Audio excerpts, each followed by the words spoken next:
Bom, eu sou Alexandre Levotti Sayad, sou escritor, sou jornalista, sou pesquisador na área de educação midiática, também de inteligência artificial.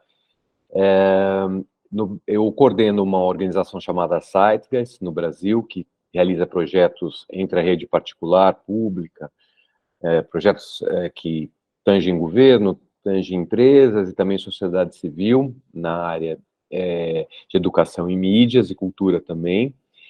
Sou consultor da Unesco na sede em Paris para esse tema da educação midiática e sou apresentador do programa Idade Mídia no canal Futura, que de alguma maneira aborda esse tema, e colunista da revista Educação.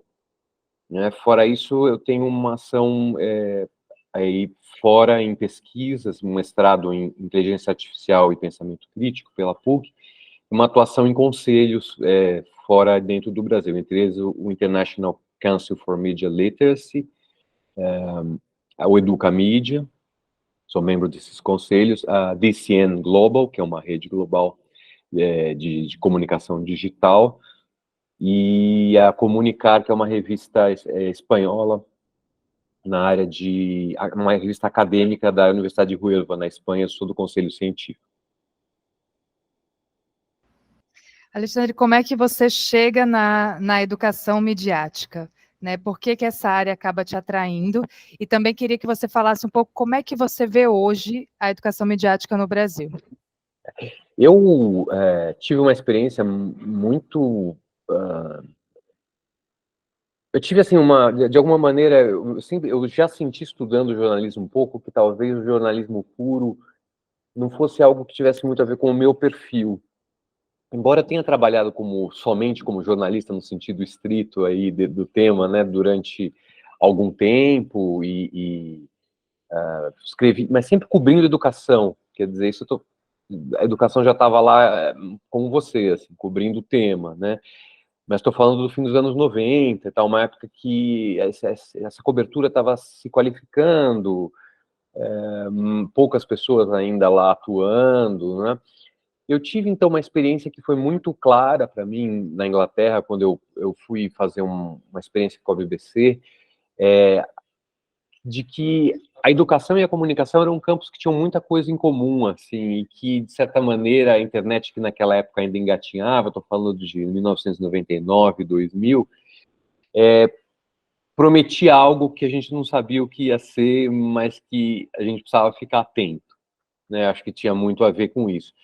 Quando eu volto para o Brasil, o meu caminho se cruza com o do Gilberto de Menstein, que na época fundava a Cidade Escola Aprendiz, que era uma experiência de educação comunitária, envolvia mídia, os nomes ainda não estavam muito claros aí.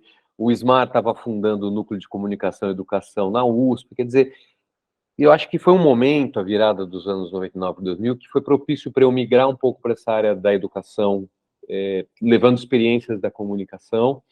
Eu, assim, pouco tempo ajudei o Gilberto a fundar a Cidade Escola Aprendiz, fui um dos fundadores, virei diretor, implementei os primeiros projetos de mídia lá nos anos 2000, com rádio, com TV, com internet, com o próprio site Aprendiz, né? Foi onde a gente conseguimos aglutinar, de certa forma, o Antônio, a Renata, esse pessoal todo que estava cobrindo já na época, começando a qualificar, assim, o tema. Fernando Rossetti, na época, todo mundo lá, de certa maneira, se encontrava lá no site Aprendiz um pouco.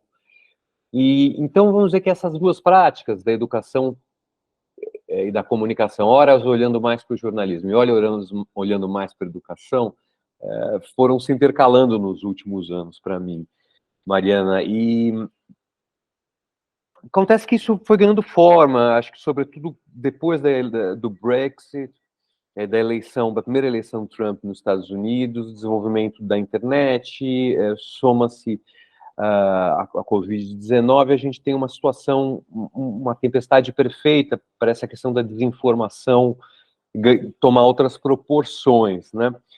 Nesse momento, eu já tinha uma prática que dialogava um pouco com isso, já bem extensa, né? Seja cobrindo, seja difundindo, fazendo advocacy. E estava no momento também trabalhando com a Unesco em Paris, já meio internacionalizando esse trabalho, assim, de certa maneira, que já existia antes desse tema explodir. Mas com esse tema explodir, a educação midiática ganhou outro patamar também. Eu acho que ela ganhou outro reconhecimento. De certa maneira, eu estava lá já, de alguma forma, assim. Acho que... então, eu não vim com essa nova onda da desinformação reforçar esse campo. Eu estava quando esse campo era uma coisa meio que para um pessoal meio que se interessava por isso, mas que a maioria, vamos dizer, a grande camada da população não entendia muito bem o que era. A gente estava querendo romper de alguma maneira existia uma bolha acadêmica, com muitas epistemologias, existia uma bolha também da prática, assim. As pessoas que trabalhavam com isso na prática também não saíam muito daquilo na prática. Eu acho que meu papel tem sido, respondendo bem objetivamente a tua pergunta, fazendo o antijornalismo para você, vou pôr o lead no fim, que é o seguinte: eu acho que o meu papel tem sido fazer pontes entre esses mundos. Acho que por isso você coloca essa coisa de eu ter sido uma peça, porque, de certa maneira, eu faço a ponte um pouco da academia para a sociedade civil, porque eu circulo nos dois, do jornalismo para a educação, porque eu estou nas duas áreas, na educação para o jornalismo também, que como você, eu ainda sou um jornalista de educação e gosto muito disso. Quando eu falei que eu não me identificava, era mais com a prática do hard news, é uma coisa que não vestiu muito para mim desde o começo, né? Mas o jornalismo é algo, para mim, fundamental e importante, né? Então, eu brinco até no Geduca, eu brinquei, sou menos jornalista que qualquer pessoa dessa sala aqui, porque, na verdade, é muito relativo, a minha brincadeira é sempre relativa ao hard news, a cobertura do hard news. Eu sou jornalista mais como um arquiteto da informação, como um cara que trabalha a informação no dia a dia. Então, acho que fazer essas pontes, hoje tem sido ainda um papel que eu tenho feito bem, assim. É interessante você falar isso, porque daí a gente mostra que o jornalismo vai muito além do uma hard news, né? Tem outro papel, né? E aí eu te pergunto um pouquinho desse papel da comunicação em relação à educação midiática, né? Falando até um pouquinho de idade mídia, né? Do que você faz ali, esse papel da comunicação para informar e educar, né, a população. Isso. É legal voltar um pouquinho na história e lembrar que no começo dos anos 2000, a Unicef fez uma pesquisa e ela usava os seguintes termos, que eu acho termos legais até para usar hoje. Ela falava assim: a comunicação educativa, usava esse termo, comunicação educativa, é o que você falou agora. É um pouco, eu estou usando a comunicação para educar, com a finalidade de educar. Aí ela usava educação pela comunicação. Existia esse termo muito que era vigente, assim, tanto no jornalismo quanto na educação. Educação pela comunicação era, na verdade, o que hoje a gente fala que é educação midiática. É a gente usar a comunicação como elementos da própria educação. Não somente, mas é onde se encaixaria hoje, que era um termo que na época existia já Media Education, tá? Media Education é um termo bem antigo, tanto em prática quanto em teoria, tá? Um termo de década de 1940, assim, Media Education, né? O que não existia é essa tradução aportuguesada ainda, de educação midiática. Mas já se falava, então, comunicação educativa e educação pela comunicação. O papel do Idade Mídia, ele nasce, olha que curioso, ele nasce como uma experiência, não sei se eu já te contei isso, como uma experiência de educação midiática, prática, e ele vira uma experiência de comunicação educativa com o tempo, né? Porque esse termo nasceu de uma experiência que eu fiz em escolas, nos anos 2000, a partir de 2002, projetos de educação midiática em escolas, né? Que era basicamente calcada na produção de fanzines na época, blogs, eu estou falando 2002, blogs e wikis, a gente usava a plataforma wiki para programar, feitos pelos jovens, pelos estudantes. A gente empoderava os estudantes para eles fazerem rádio também, não podcast, mas rádio mesmo. Começou aí. E em uma das escolas aqui de São Paulo, que a gente misturava alunos de escolas públicas e particulares, durou 15 anos. Entrou para o currículo. Isso começou no Aprendiz, lá atrás, na minha história anterior. Quer dizer, lá a gente já fazia uma redação de jovens pré-universitários para produzir mídia e aprender como a mídia funcionava, né? O Idade Mídia nasceu assim. A minha ideia foi, eu senti falta há uns 5 anos, a gente vai para a quinta temporada, Eu gosto muito de televisão, eu acho que é um modelo que, sobretudo na América Latina e no Brasil, ele ainda é fundamental enquanto o modelo mass media, assim, de comunicação de massa. Não digo nem a televisão nas redes, né? A televisão, modelo antigo, eu acho que ainda é importante. E eu é, fiquei tentado a criar um projeto que respondesse a uma questão que era de certa maneira, tirar dos castelos de marfim, das torres de marfim, esse tema das torres de marfim da universidade e levar para o público geral. Né? E onde que estava essa questão? Estava um pouco no uso das mídias pelos jovens, seja na escola ou fora da escola, dentro ou fora da escola. Né? Então, eu desenvolvi com esse projeto, com um grupo de pessoas da área de audiovisual, o Idade Mídia, enquanto um programa de TV, e a gente circulou pouquíssimas emissoras, porque a gente foi, de cara, gostaram. Na verdade, as 3 que a gente mostrou de cara gostaram, e o Futura foi quem a gente mais gostou. Então a gente acabou podendo fazer essa escolha. E esse projeto já dura 5 anos, né? Ele hoje é um dos programas mais assistidos do canal. E o que ele procura fazer é ter um olhar muito da minha pesquisa nesses 20 e tantos anos, mesmo quando esse não era um assunto tão importante, dar um olhar, que meu olhar foi sempre muito permissivo e muito mais positivo muito mais propositivo do que restritivo quando o assunto é educação midiática, sabe? Ele foi muito mais, vamos experimentar e ver o potencial do que colocar esse olhar no mundo hoje. Onde que está esse olhar na relação da escola com as mídias, das comunidades das mídias, do governo com as mídias, da participação democrática com as mídias, na educação que acontece fora dos muros da escola, que a gente chama de formal e não formal com as mídias, quer dizer, onde que está isso? Então, o Idade Mídia olha um pouco para esses temas todos, e ao mesmo tempo ele é uma metalinguagem, ele tem um grupo do Brasil inteiro que trabalha com a gente, vivendo uma experiência de educação midiática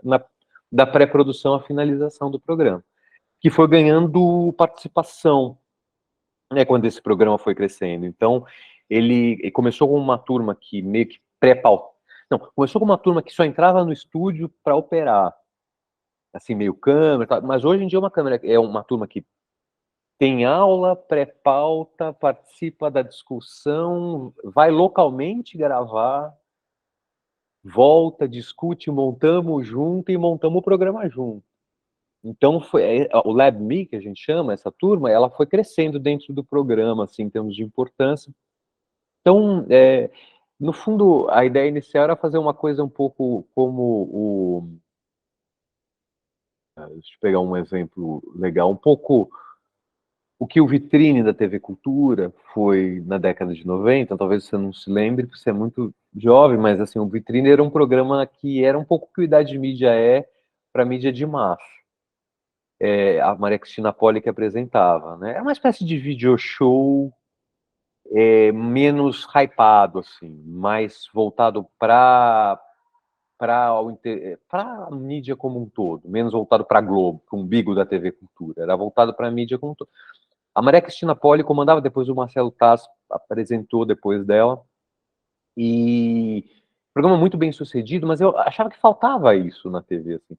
Tanto é que você pegar a primeira temporada da Mídia, é curioso, lá no Globoplay, ele parece um pouco... Eu adoro, as pessoas detestam, eu adoro a primeira temporada, porque, assim, era tudo que não se pode fazer na televisão, tem naquela primeira temporada. Então, assim, era uma câmera solta num estúdio, cheio de gente, então a câmera ia até o switch. Eu apresentava o programa de dentro do suíte, falava com o cara todo atrapalhado lá apertando o botão, aí saía, passava por aqueles partes feias de cenário, não sei o que, voltava para os cenários, a molecada toda sentada em volta do cenário, meio que no chão, assim, era legal, era experimental pra caramba, não tinha dinheiro para fazer, né? A gente tinha pouca experiência com TV também, então... Mas é legal porque acho que bebe um pouco nessa fonte de querer desvendar um pouco o jornalismo e a produção de mídia para que ela se torne mais palpável e possa ser vista de uma forma e consumida de uma forma mais responsável. E Alexandra, ao longo desses anos, né, em termos de conteúdo, o que você foi percebendo, assim, né? O que de repente, não sei, atraía mais o espectador, o que eles tinham mais curiosidade, né? O que vocês foram trazendo? E tem algum assunto ou algum programa que tenha te marcado, assim, ao longo dessa trajetória? Legal. Olha, em termos de conteúdo, tem muitas observações a fazer. Vou fazer algumas para vocês, porque a gente vai lá na pauta toda hora, né? Eu acho que ele começou muito generoso na abordagem de conteúdo. Então, assim, qualquer relação de educação com qualquer relação de mídia, com mídia e comunicação, valia a pau, né? Então, eu acho que é até legal, mas eu acho que para a TV não funcionou tanto no começo. A gente foi estreitando isso um pouco. Então, vou te dar um exemplo. Tem um episódio da primeira temporada que a gente fala das bibliotecas digitais, né? Onde a gente vai ver uma biblioteca que a gente vai conhecê-la porque ela oferece uma tecnologia toda de livros em braille e de um sistema de braille e sonoro também para uso de usuários, de frequentadores com deficiência. É, a abordagem foi muito genérica nesse sentido, assim, acho que foi pouco crítica, talvez, ou pouco... A gente tem afunilado um pouco mais e fazendo uma coisa que vocês, jornalistas, mais jornalistas do que eu, fazem com mais primazia, que é trazer o caso primeiro, e a partir do caso trazer outras coisas, né? Lá a gente estava falando como é que a biblioteca se relaciona com o digital. E aí essa coisa se fundia no... Então tem um pouco desses jogos de pauta que foram misturando muito. Tem uma observação interessante de pauta que é o seguinte, que é uma aposta que é minha, bem minha, inclusive falei nesses conselhos todos que eu faço parte, eu fui uma palavra que fui muito forte nisso e acho que valeu a pena ter sido. Há uns 4 anos eu comecei a cantar a bola de que não existiria educação midiática sem pensar em inteligência artificial, né? Mas quando não estava se falando disso ainda, assim, quando falava um pouco do o algoritmo de recomendação lá, um pouquinho, assim, né? E eu falava, ó, não é uma questão do nosso campo, é uma questão da sociedade, isso vai se explodir muito. Aí eu fui estudar isso formalmente, fiz meu mestrado. Fiz meu mestrado ainda sem explodir, né? Então, assim, mas explodiu. Você viu que explodiu. Então, a pauta da IA, ela apareceu muito levemente na primeira temporada. E se você for pegar a quarta, que foi ao ar no ano passado, ela está em todos os episódios, de alguma maneira. Não existe um episódio que não se fale de IA. E não é porque a gente escolheu, é porque ela veio, né? Então, eu acho que um bom produto jornalístico tem essa porosidade, né? De se permitir respirar, porque senão você fica muito estagnado, né? Então, isso eu acho que mostra um pouco esse exemplo. E uma pauta que eu gosto muito, para não me estender muito, que essa é clara para mim, não sei se ela é tão bem executada, mas eu gosto muito, as transformações da língua e da linguagem pela tecnologia, que tem, acho que na temporada 2, onde a gente coloca como a língua a tecnologia pode ser um elemento não só de transformação ou de aceleração da transformação de uma língua, mas ela preserva a língua. E a gente vê exemplos de uso da Wikipédia nos idiomas falados ainda no Brasil, de origem tupi, de idiomas basicamente só falados e pouco escritos, e como ela tem tem sido usada para preservar, ou ao menos registrar idiomas que quase não se falam hoje mais no Brasil, dentro dos 200 que se falam. E no fim, é muito legal, porque a gente termina o episódio falando um pouco da poesia concreta.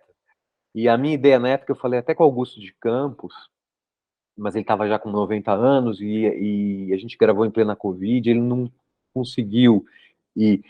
Mas a gente falou eu não lembro quem, mas foi alguém interessante também no fim, de falar como que a poesia e a própria literatura se expande com o universo tecnológico, essas novas imersões, né?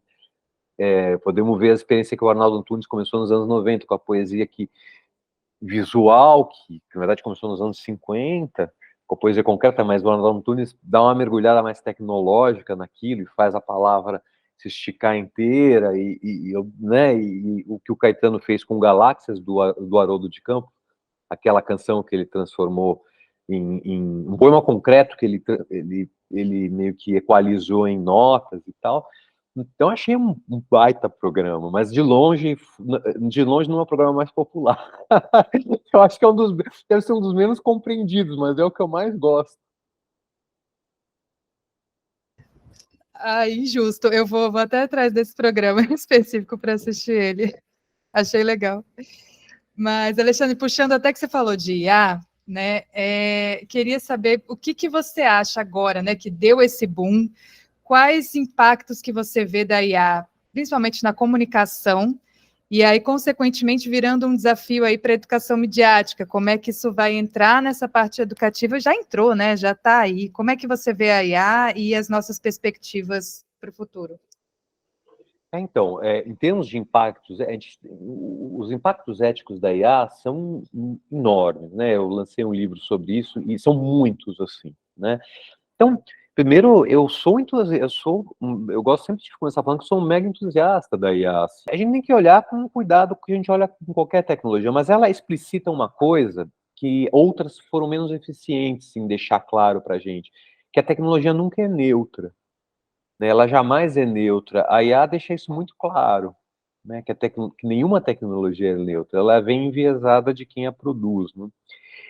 Então, assim, a gente pode começar. Eu estudei muito o impacto da IA, sobretudo dos algoritmos de recomendação. Então, quando eu falei de IA, eu falei muito de como a IA restringe o nosso olhar de mundo e a restrição do nosso olhar de mundo restringe o nosso pensamento crítico e impacta no que a gente acredita ser pensar criticamente. A gente está olhando a IA como uma nova mediação, como a TV foi uma mediação uma época. E essa nova mediação tem outras características, porque vive num outro paradigma de sociedade, tecnológico, etc. Então, ele exige outros teóricos, outras reflexões, outras questões. Se for pegar a IA generativa, que nem estava na minha pesquisa, a coisa explode, né? Então, eu acho que assim, um bom resumo que você tem dos impactos éticos é a pirâmide que a União Europeia coloca na legislação, que ela está propondo, dos graus de urgência de regulação, né? Então, ela coloca desde do reconhecimento facial como uma questão ultra urgente, né, até o filtro de recomendação, não como uma questão tão urgente assim, mas uma questão que necessita de sugestões aí, né, de uso. Então, daria para listar muita coisa. O que é importante e importante dizer, e acho que é aí que a gente pode começar a falar de educação mediática e IA, é que a IA tem uma característica muito complexa em relação a outras mídias, enquanto mediação, que a gente não tem a capacidade de notar, cada vez mais vamos ter uma capacidade imediata de notar que a gente está sendo penetrada por ela ou interagindo com ela, né? Se a gente pensar, mesmo na internet, você precisa do celular minimamente para ter uma interação com a internet, com um meio digital, né? Aí ela não é nada físico, ela é uma conta. Um algoritmo é uma conta. E ela está em todo lugar, então é difícil saber onde ela está. E é difícil saber quando você está interagindo. Então, existe sempre, quando a gente fala em educação mediática, né, um primeiro estágio que a gente percorre, que a gente chama de consciência, ou awareness, que acho que é uma palavra melhor do que consciência, que é você se dar conta de que aquilo existe e você está interagindo com aquilo. Essa é a camada inicial que a gente precisa trabalhar na educação midiática quando a gente fala de IA, quer dizer, a gente precisa se dar conta de quando a gente está interagindo com ela. E esse tem sido uma complicação até para a legislação. Onde é que a legislação europeia e brasileira emperraram na discussão pública? Na definição do que é IA, porque existe um campo nebuloso entre a tecnologia linear, que a gente chama de programação, e o que é IA. Esse nebuloso entra, por exemplo, a árvore de decisão. Daí eu vou dar um exemplo bem prático, Mariana. A árvore de decisão 90% dos chatbots que a gente acha que a gente está falando com IA é por árvore de decisão. É aqueles ifs.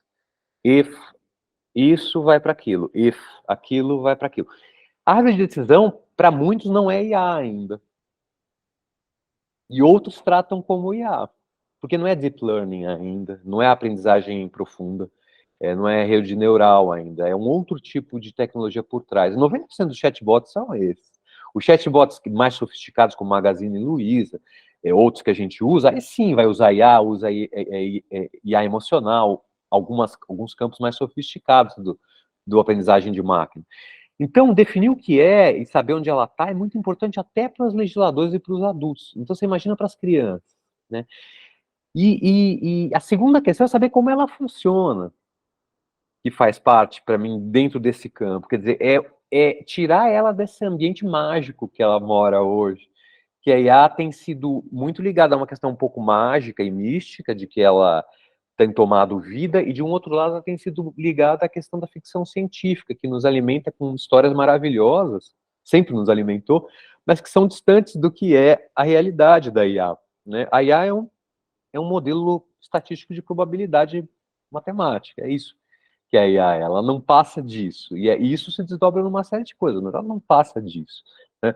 Então, o próprio jornalismo, às vezes, se alimenta de algumas ansiedades, de alguns truques do mercado, para transformar a IA numa coisa maior do que ela é para o público.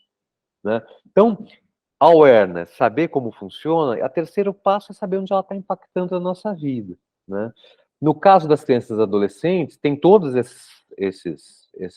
tem muitos aspectos, eu nem listei todos para não tomar todo o seu tempo, eu não listei nem 3 deles, mas tem um que é muito importante, que acho que talvez nesse ponto seja interessante para essa entrevista, que é a questão do uso de dados, que é, vamos dizer, o impacto mais básico da IA. Né? Ela se alimenta de dados e quando você está falando de educação midiática com crianças e jovens, elas têm que entender para onde, o que é um dado, que não é fácil entender hoje em dia. Um dado hoje é diferente do que é um dado no sentido clássico, definição clássica de dado é outra coisa. O dado hoje é outra história, o dado hoje é comportamental. O que é um dado? E para onde vai esse dado? E o que eu posso fazer legalmente para me proteger com relação aos meus dados que são considerados sensíveis? É um impacto. O outro impacto é até onde eu posso usar eticamente aquela ferramenta generativa, ou geradora, né? Então tem muitos aí, mas se a gente não passa pelo awareness e pelo que é, saber onde ela está e o que ela é, dificilmente a gente vai entender os impactos. Então, tem sido desde 19... Eu pego o primeiro exemplo de currículo para IA que eu peguei foi nos anos 80 ainda, um maluco americano que criou. Tem sido chamado, eu não tenho considerado nos meus textos, nas pesquisas, como algo separado, a educação midiática da literacia para IA ou para o letramento algoritmo. Eu tenho incluído dentro da educação midiática para simplificar essa conta, né? Mas você encontra já muitos currículos, até o MIT tem um aberto, do que tem sido chamado de letramento algoritmo ou alfabetização para IA, ou em inglês AI literacy. Eu acho que o caminho, um pouco, a gente embutir o AI literacy dentro do que a gente chama de educação midiática. Porque a educação... E por que não eliminar os outros? Só deixar o AI? Porque nem tudo é IA, essa que é a questão. A gente está se iludindo com isso também. Se você for pegar um retrato do ecossistema latino-americano, por exemplo, se a gente for falar de Brasil, a IA é uma porcentagem do que a grande massa da população consome TV e rádio. Ainda, e que não tem nada de IA, TV e rádio em banda aberta.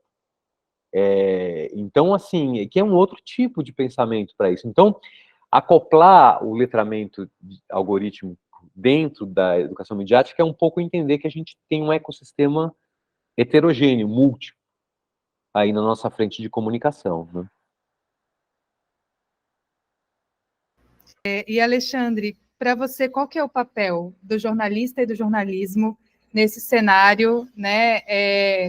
Cenário atual, acho que envolvendo a educação midiática, mas também num cenário de informação mesmo, né? De passar uma informação segura para o público, de defesa da democracia, né? O jornalismo aí muitas vezes talvez precisando se reinventar, perdendo aí, né? Assinantes, perdendo tudo. Onde está ficando o jornalismo e de que forma que ele pode entrar nesse novo cenário, né? Entrar numa educação midiática? Como é que você vê essa relação jornalismo atual? Primeiro, existe uma questão de modelo de negócio que tange isso tudo, né? Então, assim, existe um dilema complicado, que é se você precisa fortalecer o jornalismo profissional. mas você precisa de dinheiro para fortalecer o jornalismo profissional. Ao mesmo tempo, o profissionalismo, o jornalismo profissional não tem gerado dinheiro, tem perdido assinantes. Então, como é que você fortalece o jornalismo? É um ciclo perverso, né? Eu acho que tem uma questão aí, Mariana, que é a seguinte: o jornalismo, de alguma maneira, ele demorou, é uma autocrítica, né? Eu acho que ele demorou ele demorou a reagir a transformações da tecnologia, porque ele via a tecnologia como uma coisa separada da comunicação. Ele olhava a tecnologia e a comunicação como elementos separados. Então, ele olhava a tecnologia como o backbone da comunicação, como estrutura da comunicação, mas ele não via a tecnologia como comunicação em si. Hoje o que acontece, né? As empresas de tecnologia são as empresas mais bem avaliadas e em termos de valor de mercado na área de comunicação, né? As grandes empresas de comunicação são de tecnologia, né? Eu acho que o mercado de jornalismo demorou a antever esse movimento, né? Eu lembro da Globo, por exemplo, investindo, que é a causa da grande causa do endividamento dela, investindo em fibra ótica, né? Ela ajudou a construir todo o backbone de fibra ótica com empréstimos e uma série de coisas, né? Mas muito pensando em prover acesso, né? E hoje em dia não existe mais diferença entre nada, né? Eu acho que o mundo do jornalismo ficou um pouco estagnado no mundo que as coisas ainda eram um pouco separadas em caixinhas, assim, né? O Estado, a economia, a igreja, a tecnologia, a comunicação. E o que acontece é que em 10 anos tudo se juntou, né? E isso é a causa um pouco de tudo que a gente está conversando, né? Inclusive da desinformação, porque isso tudo virou um mundo, né? Que tem um interesse, né? Que tem os mesmos, que compartilham um conjunto de interesses comuns, né? Então, nesse sentido, eu acho que o caminho para a gente pensar o jornalismo, primeiro eu acho o jornalismo profissional, que implica numa metodologia e num campo de ciência da comunicação, algo fundamental para a gente combater a desinformação hoje, algo fundamental como o eixo da educação midiática hoje mora aí, nesses processos, nessa ciência, mas para que o jornalismo profissional se alimente disso, ele precisa também virar outra coisa, né? Que não aquilo tradicional que ele fazia antes disso tudo se juntar. E aí vem o desafio, né? Tem um papel nesse ecossistema de combate à desinformação, de educação midiática, acho muito importante. A gente pensa em educação midiática que foca na escola, né, sempre. Eu acho super legal a mesa que a gente participou no Geduca e essa entrevista que você está fazendo, porque você está virando o lado igual eu virei, né? Você lembra que eu te falei de escola lá atrás? Que eu comecei com escola e tal, mas na verdade eu comecei com comunidade, né? Hoje o meu olhar está de volta para a comunidade, assim, é um pouco volta para o commons. Quais são os commons hoje do mundo, né? A mídia é um common onde a gente está, onde o jornalista faz parte. Ela não pode ser só isso. E aí eu volto para uma coisa que eu falei lá na minha palestra, quer dizer, todo jornalista é um educador. E acho que essa foi a minha conclusão lá atrás, quando eu quis ampliar os campos, que eu te falei que eu juntei muitos campos da educação e das mídias, porque eu sempre achei que todo jornalista fosse o educador. Acho que o Gilberto teve um papel muito importante em me mostrar isso, porque você está promovendo a educação continuada das pessoas, sendo o gatekeeper, o curador daquelas informações, o apurador daquelas informações que elas estão consumindo no dia a dia. Agora, como educador, você pode contar com outros recursos agora com a educação midiática. E você não precisa estar numa plataforma só. E você sabe que você vai estar mediado com uma nova mediação tecnológica chamada inteligência artificial, que implica numa série de outros. Então, como é que você mistura isso tudo? Eu gosto dos caminhos daquela. Eu gosto quase da metalinguagem mesmo que o Idade Mídia faz. É a mídia apontar para si sempre e tentar mostrar nela mesma onde ela está nesse mundo.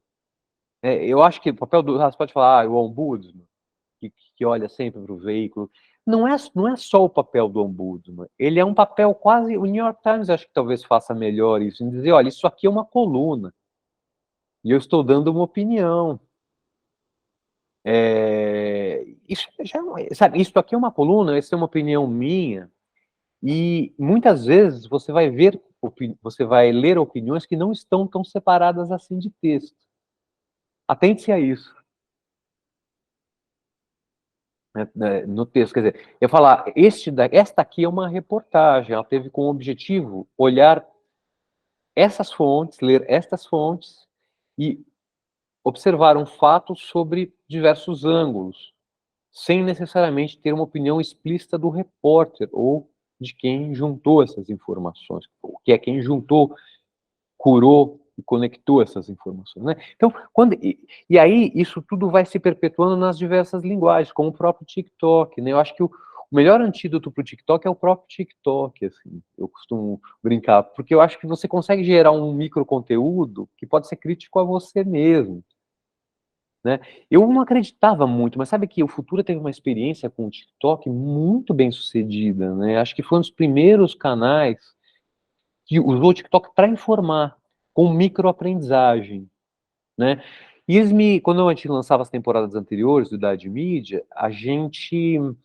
eles me faziam, fiz uns vídeos de TikTok, você imagina, pô, eu tenho 47 anos, eu tinha que apontar, tal, apontava para cima, para baixo, coisas assim, mas eles têm um case na mão, Futura, com o TikTok, o público deles é muito jovem, né?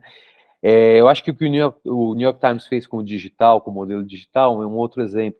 Eu acho que, por exemplo, os vídeos da Time Magazine, da Economist, no Insta, de Reels, os vídeos de Reels, eu acho que, os vídeos de Reels do The Guardian, poxa, são muito bons, né? Então, usar a linguagem para educar quem está assistindo é muito interessante. E, nesse sentido, sempre o New York Times saiu muito na frente nessas coisas, né? Acho que com a internet, o New York Times teve grandes sacadas no começo da internet, sabe? Sempre ele teve uma... Então, assim, no ecossistema de combate à informação, à desinformação, e onde está o ecossistema de difusão da educação midiática, que passa pela escola, também é importante não estar fora da escola. Então, nesse sentido, a mídia é fundamental, tem um papel fundamental. E aí, todo jornalista tem um educador, e toda a mídia tem que educar midiaticamente de alguma maneira. Não quero dizer que... Isso não quer dizer... Veja, por isso que eu te falei em criar algo novo, não quer dizer que todo veículo tenha que ter uma unidade de mídia, ou um vitrine, ou um video show, ou o que quer que seja, que brinque com a própria... Mas que o formato em si instrua, eduque. O formato em si mostra seu valor. Acho que esse é um excelente começo.